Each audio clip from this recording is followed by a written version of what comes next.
Hi friends, welcome to మనకే సుజోడ. ఈరోజు date 12th June 2025. Night వచ్చేసరికి 4:30 అయింది. మార్నింగ్ రెడీ అయ్యి ఓలాకి వెళ్దాం అనుకున్నా. 8 వరకు పడుకుని 8కి లేచి కారు వాష్ చేశాను. ఓకే, రెడీ అయ్యి ఓలాకి వెళ్దాం అనుకుని వెయిట్ చేశా, రెడీ అయ్యి వెళ్దామని. సరే అని చెప్పి నిన్న ఏం జరిగిందంటే, నాకు ఒక కస్టమర్ కాల్ చేశారు మా ఊరిలోనే.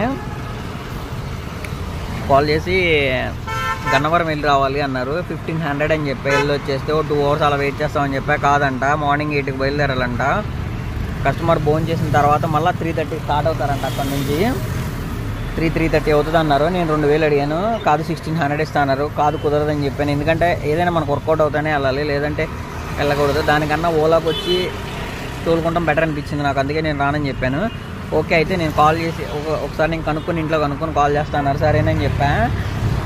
తర్వాత నేను అసలు కస్టమర్ కాల్ బ్యాక్ చేయలేదు. కస్టమర్ కూడా నాకు తెలియదు. మార్నింగ్ తెలిసింది మా ఊర్లో వేరే బండి ఉంది, ఆ బండి వేసుకెళ్ళాలని. వాళ్ళు ఎంత మాట్లాడుకున్నారో నాకైతే తెలియదు.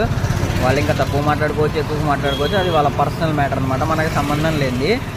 నేను ఓలాకి వెళ్దామని రెడీ అయ్యేసరికి మా ఊర్లో కొత్త కస్టమర్ అనమాట. నేను రెగ్యులర్గా వచ్చే శ్రావంతి హాస్పిటలే, బేబీ అంట, డెలివరీ అయిందంట. చెక్ చేయించుకొని రావాలి, ఏంటి పరిస్థితి అని అడిగారు. 1500 అయితే వస్తా అని చెప్పా. సరే రమ్మన్నారు. 11:30 స్టార్ట్ అయినాం.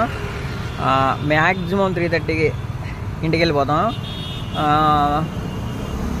ఇది బెటర్ కదా దానికన్నా. 20, 40 వస్తుంది. బాగా అయితే 45 కూడా రాదు, 42 kilometers వస్తుంది. ఆ కిరాయి కన్నా ఈ కిరాయి బెటర్ కదా. ఎప్పుడైనా మనకు నచ్చితేనే చేయాలి, మనకు నచ్చకపోతే చేయకూడదు. Thank you watching my video. Please మీరు కనుక ఫస్ట్ టైం మా ఛానల్ చూస్తున్నట్టయితే ప్లీజ్ లైక్ చేయండి, షేర్ చేయండి, సబ్స్క్రైబ్ చేయండి. Thank you to all.